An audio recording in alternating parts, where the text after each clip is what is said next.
আপোনালোকে দেখিছে এতিয়া বৰ্তমান মই লখিমপুৰত আছোঁ আৰু নজলদাৰ নিজৰ তেওঁ ফিচাৰীত আছোঁ আৰু তেওঁ ফিচাৰীত আপোনালোকে দেখা পাইছে আমাৰ নিউট্ৰিটেকৰ ফিড ইয়াতে তেওঁ খুৱায় আৰু বিশেষকৈ ইয়াতে আপোনালোকে দেখিবলৈ পাব মানে সব মাছৰ ইয়াতে তেওঁ ষ্টকিং কৰিছে। তেওঁ একচুৱেলি এইটো ষ্টকিং পইণ্ট হয় আৰু এইটো পইণ্টত ষ্টকিং কৰি পেলাই যিমানকেইটা ফিচাৰী আছে গোটেইকেইটা ফিচাৰীত কি কৰে মাছবোৰ তেওঁ ট্ৰান্সফাৰ কৰে।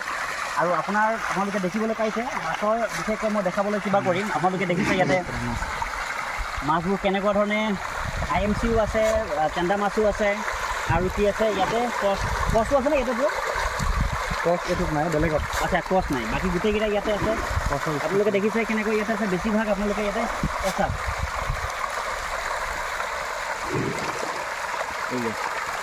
মাছ দানা দিয়ে আপুনি বলে নোৱাৰিব। এটা ইয়াতে কিমানমান ষ্টক আপুনি কৰিছে এইটো ফিচাৰী? ইয়াত মোটামুটি ধৰি লওক 40,000 পৰা 50,000 হ'ব চান্দা, হয়, আৰু বাকী চব মিলাই 40-50,000 হ'ব। মোটামুটি 1 লাখ মান মাছ ষ্টক আছে। কিমান বিঘা ফিচাৰী এইটো? এইটো 3 বিঘা 3.5 বিঘা হ'ব। আচ্ছা, ইয়াত পানীৰ ডেপথ কিমান আছে? পানীৰ ডেপথ 5 পৰা 6 ফুট 6.5 ফুটলৈকে আছে। ইয়াতে তেওঁ 3.5 বিঘামান ফিচাৰী আছে, 1 একাৰমান ফিচাৰী আছে। আৰু ক'বলৈ কেজিত যদি আমি চাওঁ কিমান হ'ব? কেজিত ক'বলৈ গ'লে মোটামুটি 50 কুইণ্টেলৰ ওপৰত হ'ব লাগে। সেয়া 3.5 বিঘাৰ ভিতৰত 50 কুইণ্টেলৰ পইণ্ট হয়। মানে তেওঁ ইয়াতে কি কৰে মাছবোৰ ষ্টক কৰে আৰু এই ষ্টকৰ পৰা কি কৰে বাকী জেগাত তেওঁ মাছবোৰ ট্ৰান্সফাৰ কৰে। আপুনি এটা বস্তু ন'টিছ কৰিব, এইটো ফিচাৰীৰ পানী চাকখন আপোনালোকে দেখিবলৈ কিমান ধুনীয়া পাব। মই এবাৰ ফিচাৰীত পানীটো দেখাবলৈ চেষ্টা কৰিম। ফিচাৰীত আপোনালোকে চাব পানী কেনেকুৱা আছে, পানী ফাৰ্ষ্ট ক্লাছ কালাৰ আছে আৰু এই কালাৰটো আপোনালোকে দেখিছে। আৰু ডেপথ এইটো পানীৰ ৱাটাৰ হৈ গ'ল আপোনাৰ 5 পৰা 6 ফুট। এইটো চাওক আপোনাৰ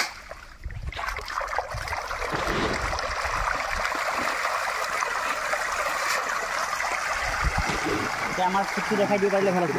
হয়, অলপ আপোনালোকে দেখিছে আৰু তেওঁ কণ্টিনিউ আমাৰ আপুনি এইটো ফিচাৰীত আমাৰ নিউট্ৰিটেকৰ ফিট হৈ আছে।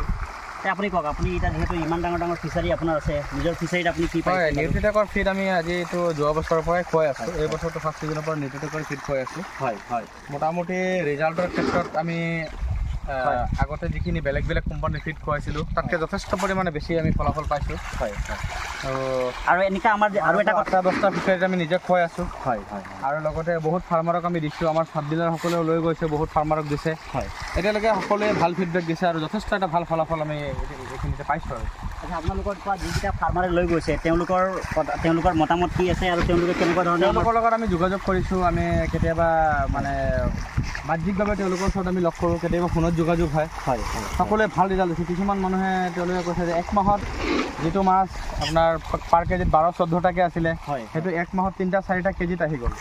এনেকুৱা ভাল এটা ফিডবেক দিয়ে, ছেটিছফেক্টৰী লেভেলত মানে কিবা পাইছে। তেওঁলোকে এনেকুৱা কৈছে যে CP যে খুৱাইছিলে আগতে, CPতকৈ কোনো গুণেই কম পোৱা নাই, তাতকৈ বেছিহে ৰিজাল্ট পাইছে বুলি কৈছে। এই যে আপোনালোকে শুনিবলৈ পাৰিছে আমাৰ ডিলাৰৰ মুখৰ পৰা, তেওঁ যিকেইটা ফাৰ্মাৰ ইয়াৰ পৰা আমাৰ ফিড লৈ গৈছে, আগতে এইকেইটা প্ৰায়ভাগ ডিলাৰে কি আছিলে আমাৰ নজলদাৰ পৰা CP লৈ গৈছিলে।